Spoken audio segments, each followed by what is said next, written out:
નરેશ પટેલે સુરતના અંટ્રોલીમાં 40 વીઘા ખોડલધામ સંકુલ બનાવવાની જાહેરાત કરી છે, ત્યારે ઉદ્યોગપતિ મુકેશ પટેલે પણ મંદિર બનાવશે તેવી ચર્ચાઓએ વચ્ચે વિવાદ શરૂ થયો છે।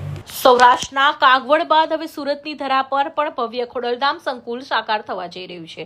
ખોડલધામ ટ્રસ્ટનો ચેરમેન નરેશ પટેલ દ્વારા સુરતના અંત્રોલી ખાતે ખોડલધામ સંકુલ બનાવવાની સત્તાવાર જાહેરાત કરવામાં આવી છે।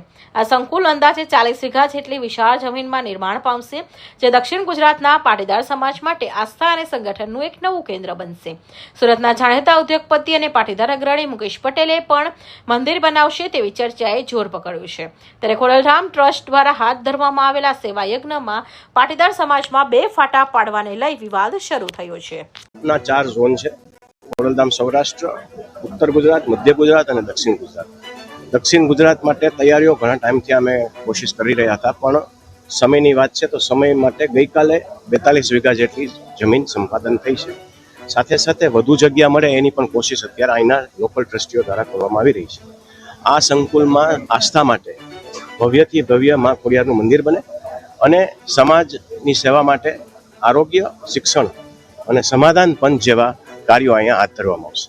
નરેશ પટેલે જણાવ્યું હતું કે આ સંકુલ માત્ર આસ્થાનું કેન્દ્ર નહીં, પરંતુ શિક્ષણ, આરોગ્ય અને સામાજિક ઉત્થાન પ્રવૃત્તિઓનું પણ હબ બનશે।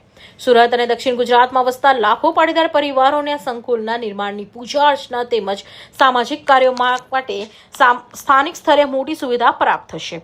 આ જાહેરાત બાદ પાટીદાર સમાજમાં અનેરું ઉત્સાહનું વાતાવરણ જોવા મળી રહ્યું છે અને આગામી સમયમાં સંકુલની નિર્માણની કામગીરી વેગવંત બનશે।